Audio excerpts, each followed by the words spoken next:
going to discuss about HTML and CSS. Then towards the end, we're going to make a simple website with 3 pages. To run HTML, you need a text editor such as Notepad++, or we can use VS Code or in Notepad. You save the file with a .html extension. To understand HTML, we look at the HTML tags. So you understand the tags, then you can understand how HTML works. This just says that this is an HTML file. And then we have the root tag, which you've opened and closed. Then within the root tag, that's where we have the body tag, where we put the content for that's going to be displayed in the web page. Then we have a header tag, which holds metadata, and the title, which appears in the web browser tab. So I'm going to save this file as lesson.html, so you can use it to demonstrate the HTML tags. Our first tag is the paragraph tag. This tag is used to create the paragraph for the web page. So we can save our HTML file, navigate to the folder where we've saved the file. It will look like a browser. Open that browser to view the result of this code. This is the paragraph produced by the paragraph tag. Dive to the headings tag. The headings tags has 6 levels. The first one, which is an H1 tag, which is used to write the headings, and then the H2 tags up to the H6 tags, you can use them for subheadings. The H1 tag is the most important one, and then as you go down the list, the headings become smaller. We save and then refresh our web page, see the result. This is the result of our headings tag, starting with the biggest H1 up to the smallest. Next we look at another tag. This is the span tag, which is used to style some part of the text inline. You use the inline CSS, you will learn about CSS. So here you can see we have the span tag, and then the style. Just want to change the color to green. All this text here is in the span tag. Refresh our browser. So here we have the result from our span tag, green text, the one we formatted using inline CSS. Let's look at another important tag, the div tag, which is a general tag used to group the content. So here just pasting in some content, paragraph put in the div tag. Let's add another tag, H2 tag. So this is the result from the div tag. Let's look at lists in HTML. How can add a list of items? So to add a list of items, you use UL tag for an ordered list and close the UL tag here. Then to include the list item you want to add, it's between the LI tags. So this where you put your list items. So we start with an ordered list. So you're putting 3-item list of colors: red, green and orange. Let's add one more, on blue. So this is a list of added to an ordered list. So these are the list items. Result. So that's our result for an ordered list.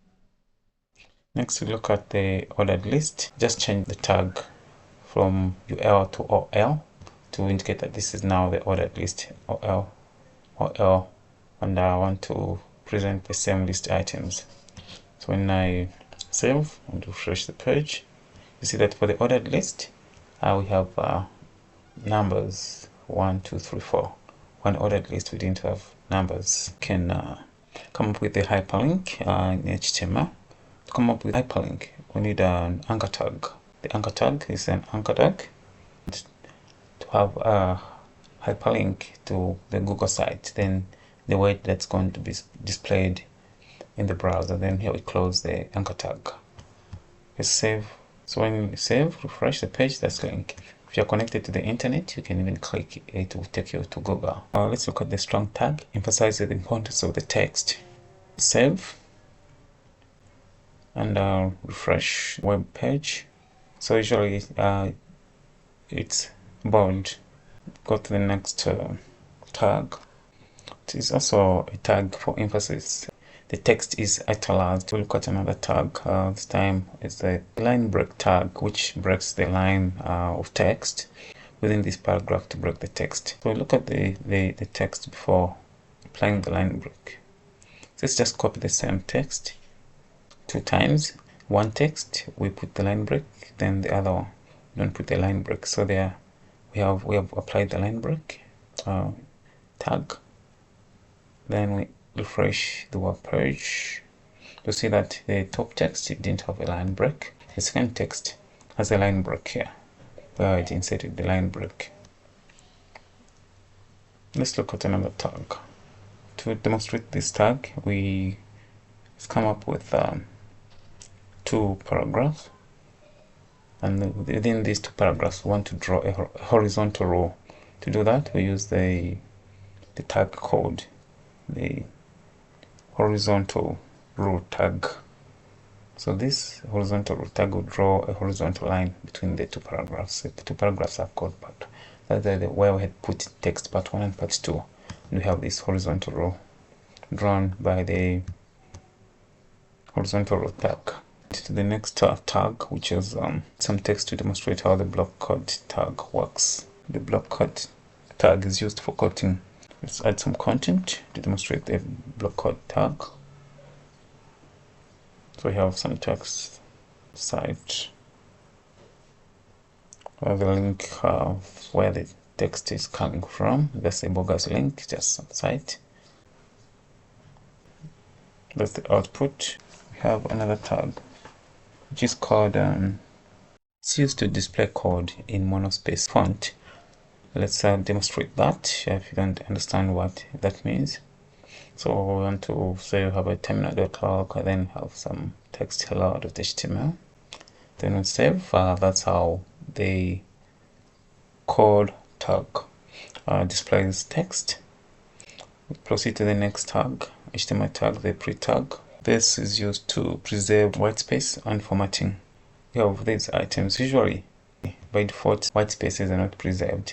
But here you see we just type the content, the white spaces are preserved. We're still demonstrating the pre-tag, the importance of the pre-tag. Look at this paragraph, a white space here and a white space here, but we don't have a pre-tag. The browser will not preserve white spaces.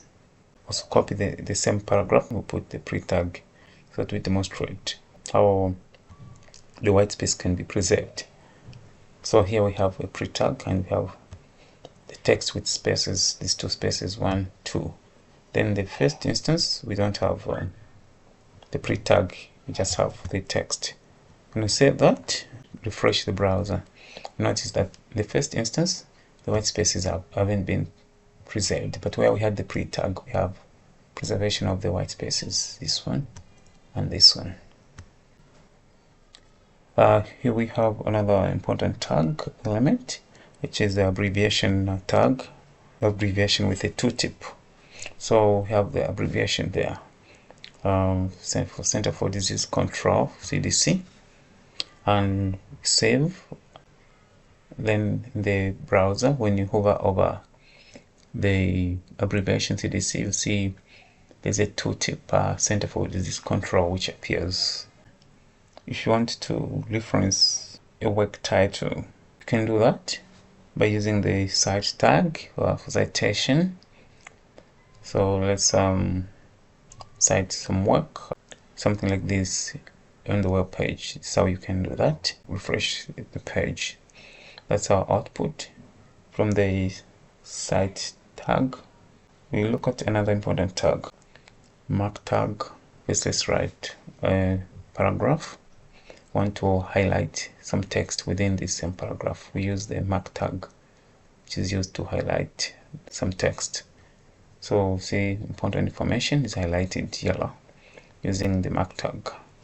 So this is the information that has been highlighted to yellow. You see the time or date tag. Want to encode the date or the time using this time tag. Refresh. That's what you get in the browser. Let's look at the small tag. This displays small text So we have some copyright information there. We in the browser see that's how the information is displayed using the small tag. The next tag to show the deleted and inserted items, like you delete something, then want to show what you deleted and what you've inserted. You can use the del under the insert tag. So that's how you want to change. We want to show that we deleted the height. So 5.7, and we've inserted the right height, which is let's say 6. We save and highlight. So this is coming from the del tag, and this is coming from insert tag, which inserts text. So it just shows that this is what you deleted, this is what you've inserted. We proceed to the next tag. The next tag item is we've seen situations where I want to write a subscript or superscript. There's tags for that in HTML. So this is how you apply the sub tag.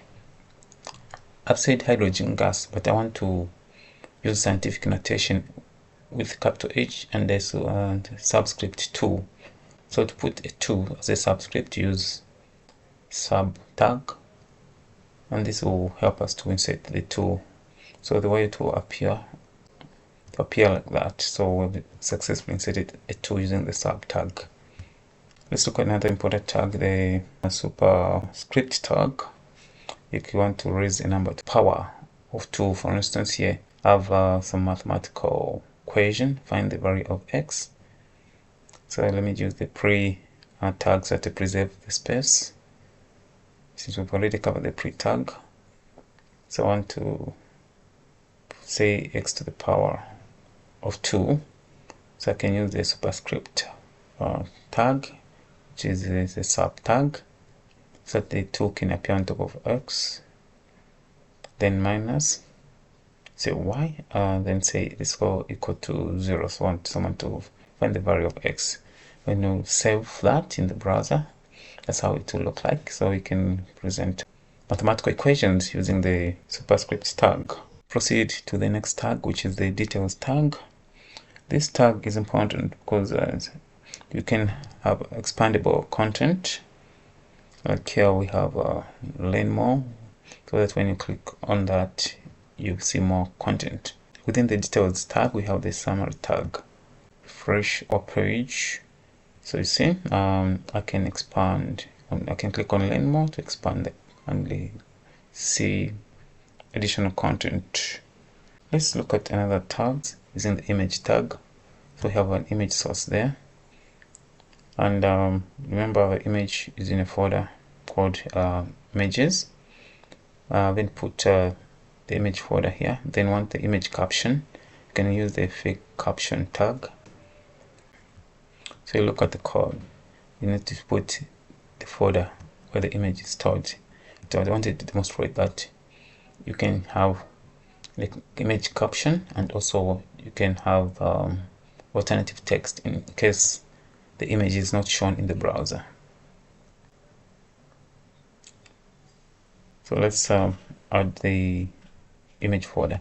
When you add the folder where the image is coming from, then the path will be correct and the image will be displayed in the browser. And then at the bottom we're going to have the caption. We have another important tag, which has the section tag. You can put similar content within the section tag. You can have one or more section tags within your body tag. So that's how you can use a section tag. You save and refresh the browser, see the result. Then we look at the article tag. You can write your blog post, and also it contains some information. It presents a self-contained article using the article tag. That's the text from the article tag. Proceed to the aside tag. This is useful when you want to add related information on the web page, like it can be in form of links, like you have some, for instance, some articles and want to show related links to those articles or related information. You can use the aside tag. which you can place on either the left side of the page or the right side using CSS. We are going to see that when we cover CSS. So that's the aside tag. A very important tag is the navigation tag, which is you can set within the header tag, because we want the navigation to show on top of the web page. So we have the header tag where we can, within the header tag we have the h1 tag, which is the title of the web page, and then there we can use the nav tag for the navigation. And the navigation we can have the anchor tag for the link to the page we want to navigate to. In this case I don't have that page, so I'll just put a hash symbol here, and then this will appear like a link, just demonstrating how you can use the nav tag. Let's add more links, add more fake links. So we have another fake link there about us, and let's add another one. This one will be, let's call it contact us. That's how these are our links, 1, 2, 3, but you can add some spaces here. So we add some special characters. The special characters were added, no break space, so I just want to have some space between the links. Let me remove the bottom one, so I just have the spaces between the links. So yeah, so just have that and save. This is the page before putting the no break space. So when I refresh my page, you see there's some space. We have some space here. We'll proceed to the footer tag. This is where we put copyright information in the footer tag. So usually at the bottom of the page. So that's our footer tag information. We proceed to the next tag, which is the main tag. It's recommended to have one main tag on a web page. Main tag represents the main content of a document. So you have a lot of, within the main tag you can have one or more sections. You can have other tags like the h1, the figure tag within the main tag. So this is a very important tag. You can also put an image within the figure tag, the image caption and the image source, demonstrating the importance of the main tag. Then our footer tag at the bottom there, and refresh. Let's put some paragraphs there, refresh and add. So this is the main tag. So all this is contained within the main tag. Go to another important tag, got the bold tag, which makes the text to be bold, so that the result from the bold tag text is bold. Proceed to the italic tag, which italicizes the text. Save. So there is our text, italicized text. This time description list tag. Within the description list tag we have the list of items and descriptions. Let's add content so that we demonstrate how this is. So that's the result from the descriptions tag. It defines a list of items and their descriptions. Let's look at the tags used when creating the forms. We look at the form tag. First we come up with the main form tag. Within the main form tag we have the action, where the form will be sent. Where there's a hash symbol there, you can put the name of say a page, such as for instance contact.php if you are using PHP to send that form. And then the method the post, which is more secure when transmitting form data. Within the form you can have labels. That's the text that's going to show on top of form. In this case, just have a name. You can save and refresh in the browser, so you can see that that's the label name just entered. This adds input fields. There the type is text. I want to enter text in this input field. Then you can also give it a name. The name attribute is used to identify the form data after the form is submitted. If the name is not there, its data usually will not be submitted. The name is what is usually used to identify the form data. Then here we have the placeholder, which is going to appear in the form field. So let's include an ID. The ID is used to uniquely identify the element on the page. So we save, we add an ID, give it the same name. So after refreshing, we see that we have our input a field with the placeholder there where it says enter name. That's the placeholder. Before you enter any data, that's what's going to show. So we go, we add another label, this time as for email, and then we enter an input field for email. Refresh, that's our input field for email. We look at another form element with the label, this time as for password.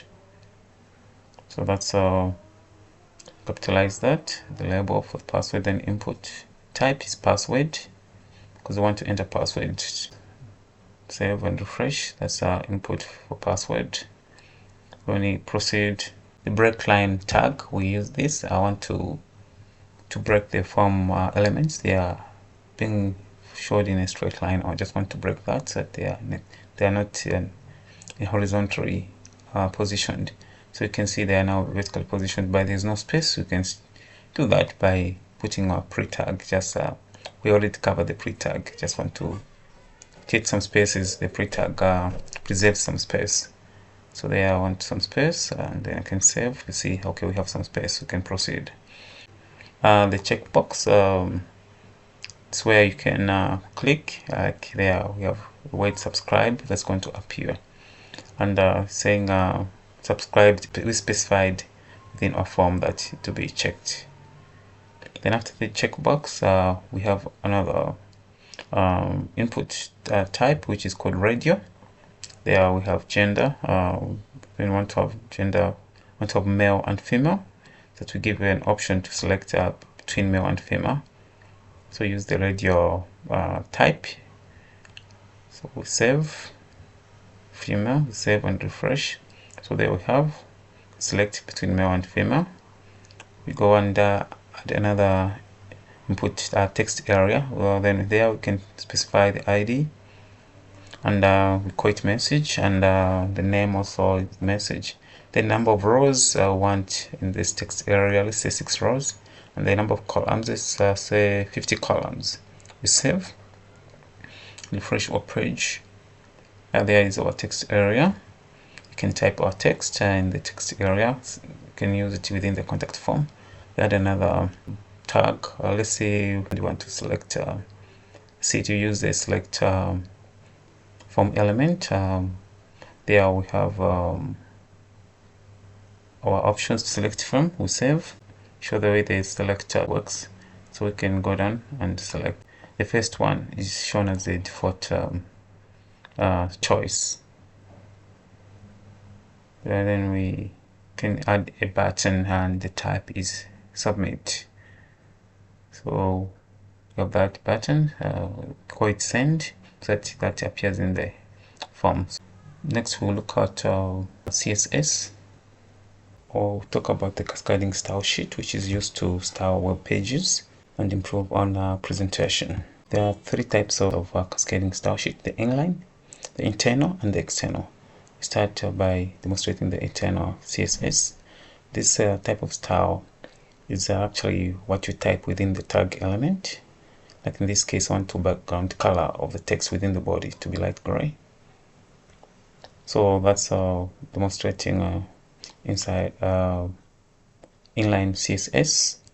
You can add more styling. The important thing to not use the keyword style, then the type of styles you want. After the equal sign within the quotes. So I want to align the text within the body to the center. So we save, fresh, so the text is pushed to the center. So the text has been pushed to the center. You can add more styling. We want our text to appear white. Then we save and refresh the page. That's our text appearing white. we can change the background to red or brown. Anyway, I wrote brown, but this is what's coming up. So we've changed our background color to brown. So this is demonstrating inline CSS, and then we've added some padding to our page. Let's go to internal CSS. You apply it within the head tag. The style, use the style tags. That's where you enter your CSS with curly brackets. I want to apply the CSS to the element called the body, and I want to have the background to be white, and I want my text to be centered, and then the text color, I want it to be white, and we want to apply some padding. So we say, and let's just change it to appear like the one we did using inline CSS. Just change the background page. So that's how we can do internal CSS, which is put within the head tag. Then to do external CSS, you need an external style sheet, and then link this sheet to your web page, which the link is usually put in the head tag. So this is the style sheet I have for my external CSS, and I'm going to save it, give it a name. I'll put the link in the header there for the external CSS. That's showing the relationship between our HTML form and the CSS, and the name of our style sheet, which is called styles.css. The file I saved, the styles.css. So there we'll apply the same style to our body tag, everything within our body tag. So that's where our style sheet is stored in the same directory as my HTML file, which is called lesson.html. So I can refresh. After refreshing, you see that the page will appear the same way when you use inline, use internal, and use the external CSS, because we use the same style. The inline CSS is good when you want to apply it to a single page. The internal CSS also can be applied to, if you want to test out how the CSS looks like, you can use internal or inline CSS, but the external CSS is reusable. You can apply the same styles to multiple pages. We're going to see that when we do a simple project using CSS and HTML. For example, coming up with a simple site where we're going to apply the principles we've learned. So the structure of my folders, I'm going to have a folder called website. I'm going to have these 3 pages, the HTML files. This will be my home page, index.html. This will be my about page, contact page, and then I'll call my style sheet, an external file, styles.css. I'm going to have 3 images in my images folder. We start building the basic HTML page. This file is an HTML file. Our primary language is English. The head tag, the universal standard, the character coding. Then the next line of code ensures mobile devices can view our site by scaling and adapting to the screen size of the mobile devices. So that's what this line of code is doing. And close the body tag. And within the header, that's where we can have the header for our page. I've saved this document as index.html. That's my index.html. Click. So far I can only see the heading, color site. Add the navigation to have our menu. Then beneath our navigation, we have the main tag. They're using semantics here, which is good for SEO, and it's good coding standards. So within the main tag, we have some sections. We have the footer where we can put our copyright information. Within the footer, we have a paragraph. And let's come up with our simple navigation for index page. See that we've added navigation to our home page, which is index.html. Let's add more navigation links. We've added other links to our about page, which is about.html, and then we added another to our contact page. We refresh our page, so we have 3 links. We're going to clean up this by using cascading style sheet. So in the section tag, we can have an h2 header. Under the h2 header, we have a simple paragraph talking about the colors. We refresh, so that's our new appearance, that hiding the h2 tag and the paragraph. So we continue adding images. So we've added 3 images. We've added a red image, the blue image, and the green image within this section. So refresh the page, see that the images are displayed on our web page. We're going to clean up our code using cascading style sheet. For now, let's just put some content.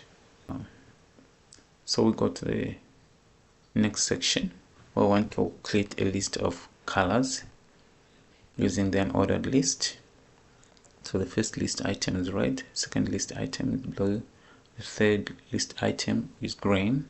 We save and refresh our browser.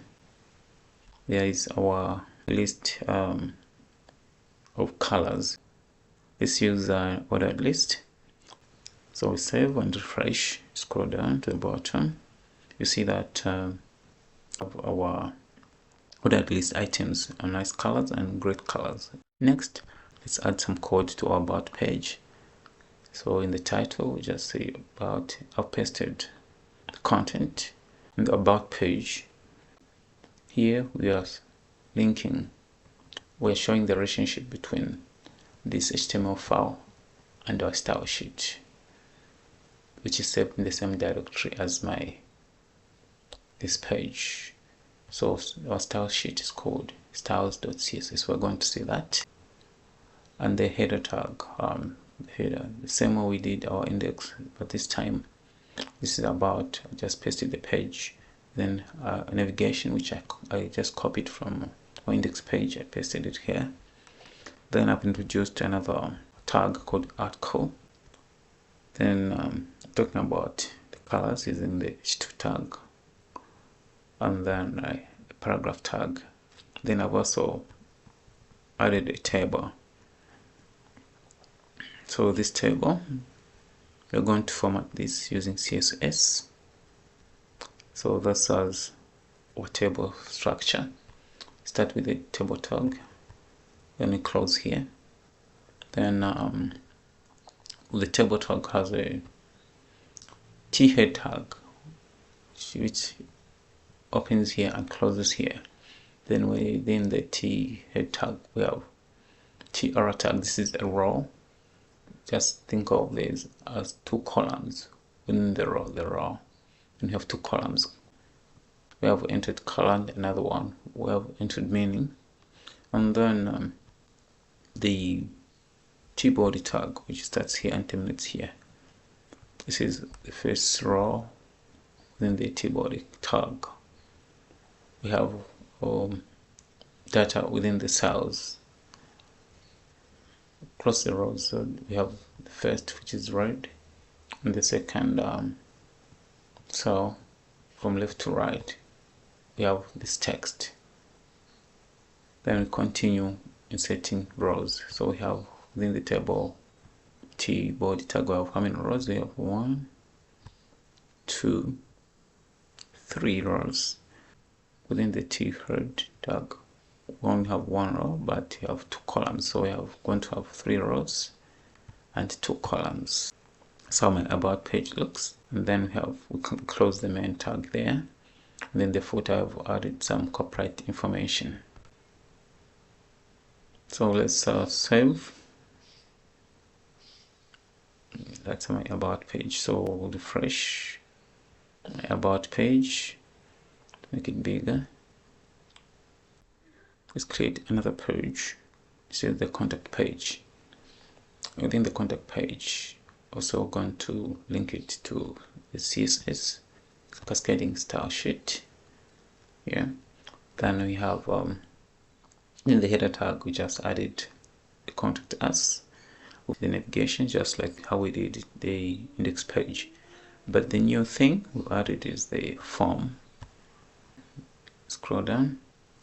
Okay, so within the main tag, which opens and closes here, we have the first section, which closes here.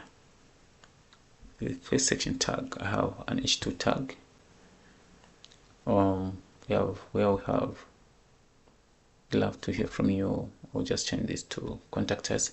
Then here we have the form. Then action. This is where we usually have the name of the file to render, to go to the server, like a PHP file. Then want to post safely using the post method, to send data securely over the internet using the post method. Then we have the labels for this input text. The label will be code name. Then we have another label called email for this input box. This will be a box for the email. You have another label for the message. So I have 3 labels: name, email, message. Then we have the submit button. We have our links. The links I pasted, and then we have our title there within the header tag. Then within the nav tag, also where we had pasted these links, we copied from our index.html page. We're going to style this using CSS, a CSS file. So within CSS, we want to style all the bodies. We're going to call this CSS file in every page: or about page, a contact us page, and our index page. The body tag, we're going to style the font family, so that our preferred font is Arial. Then if Arial is not there, we'll fall back on sans serif. The line height increases the spacing between lines so that we can read the text properly. Then here we are trying to control the default spacing around the page. Then we have the background color here for the body, and the color for our text. Save the CSS. After saving the CSS, we go to our index.html page, refresh, so that we can see if there's any changes. So this is our index.html page. We need to link to our style sheet. We just hit it there. Link to our style sheet. We've added our link to our style sheet. Then we save and then refresh. So after adding our link, see that some text, there's a bit of change to our text. You scroll down, it's a bit of change. Spaces around the text and the body. You can see the body background, some slight gray there. So let's check our about page. It's a bit of change to our text. The background color or body background, slight gray.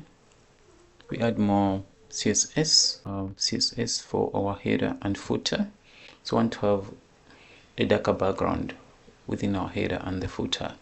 And then the text color, we want to have our text color there to be white within the header and the footer. Then the vertical padding, and then want to align our text within the header and the footer to the center. So see about page, we have this background color within the header and our footer, and then we have centered our text within the header and the footer. Let's check another page. So our index.html has been styled also because we added the link to our external style sheet. Let's click on contact. The contact us is not styled. Let's go to the HTML code for contact us page and add a link to our CSS. We add our link and save. Then we refresh our contact us page. You can see that we have the same style. So we linked to 3 pages. It's using the same cascading style sheet. Go back to the CSS, add more styling. This time we want to style our navigation tag in each of the 3 pages: the contact, the home page, and the about us page. We want to have a background color, so we want to have the horizontal bar using the flex box, and I want to center our text. Refresh our contact us page. There we have our menu, which is we are going to edit to style letters so that the text can be visible. And then in our index page there is our menu also, which is not very visible, but we're going to style that with CSS. So let's add more styling in our menu. So we want the text color to be white, the one that wasn't visible. This is, we are styling our links. Then we are adding some spaces, and we don't want any decorations. So we save, refresh. You see our text color now is white in all the 3 pages. So we go back to our CSS and add more styling. We want to hover background color when we hover on our menu. Save. We will see our hovering effect to each page. Then we add more CSS cascading styles. Then this is for our main the main tag. Then here we want to add our padding inside the content, and want to center our content horizontally. So that's the main tag you are styling, which starts here to here, everything within the main. Let's refresh. See that our content now, there's a bit some padding here. Let's go to our about page, see some padding around our content. Let's add more styling. This time let's style our images. Images are not looking okay. So here we want our images to be responsive, and adding around corners, and want vertical spacing. At this point, this is how our home page looks like. Look at the images, they are all over. Let's scroll down. You see the images are not properly aligned. Let's align them horizontally. Apply some CSS.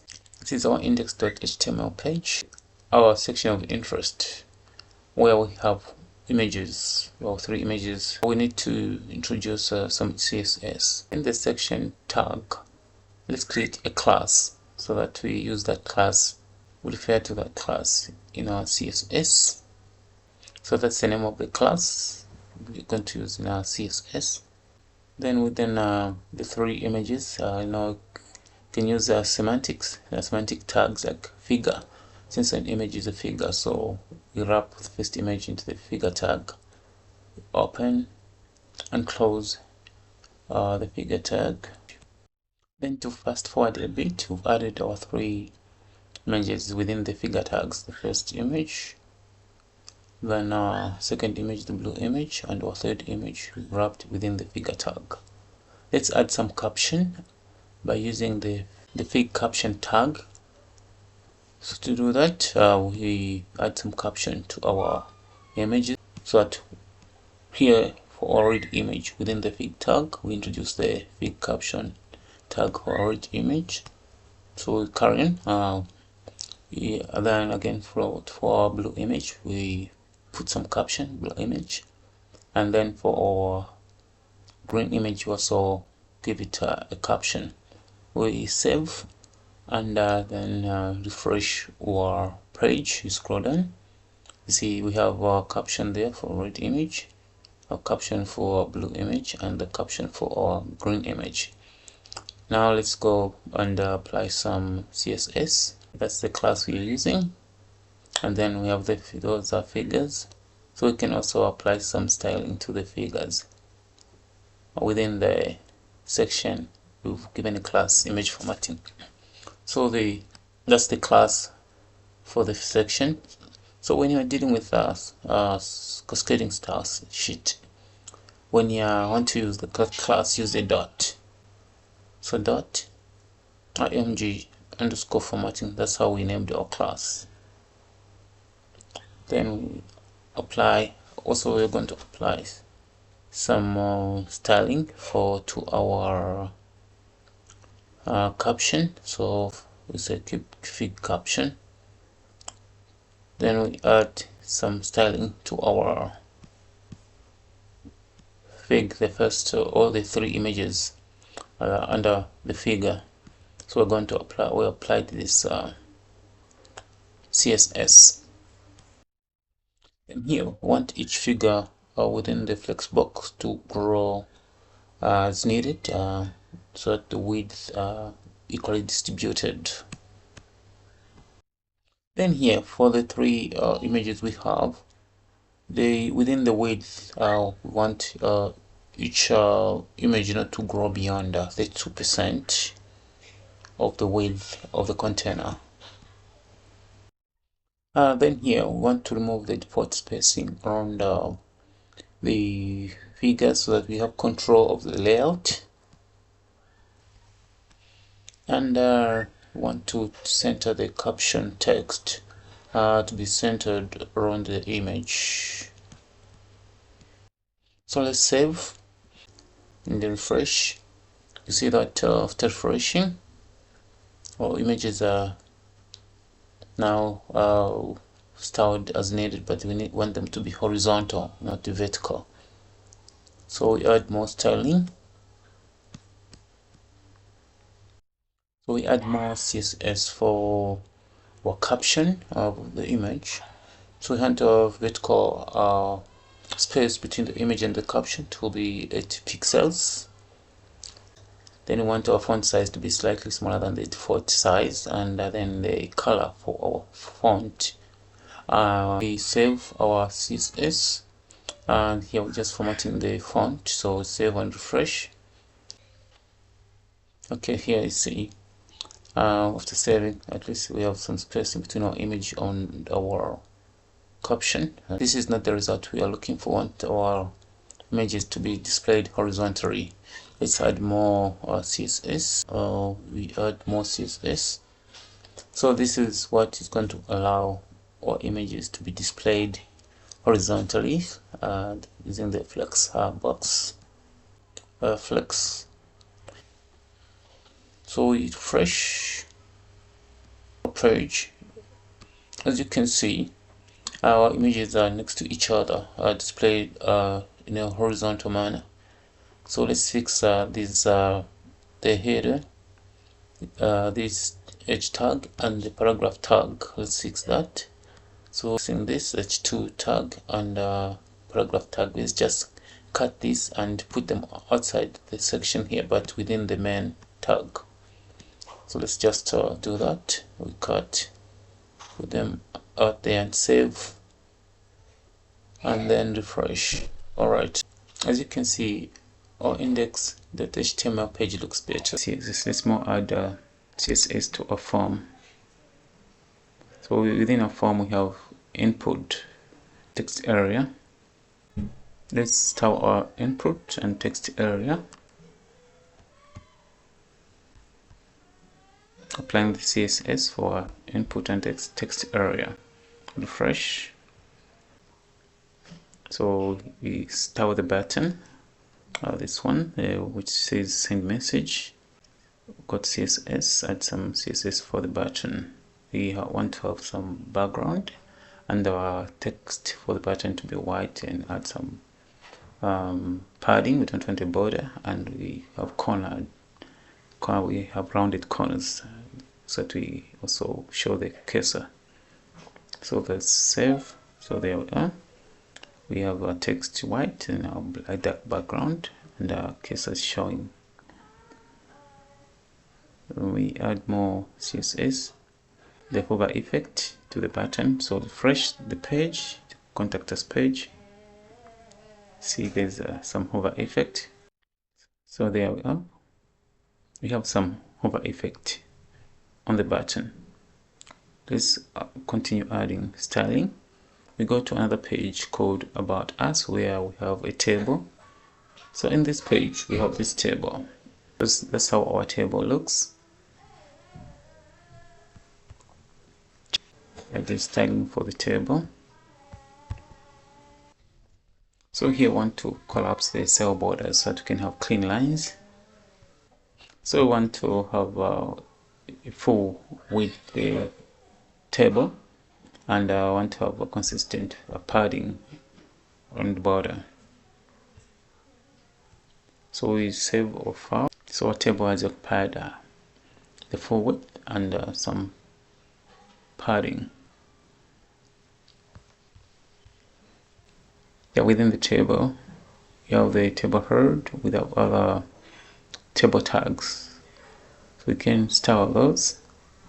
So we can style the TH tag, the TD tag. Want the borders to show 1 pixel wide, and apply some tagging and align the text to the left. Save and refresh. So we have our text aligned and the border is showing.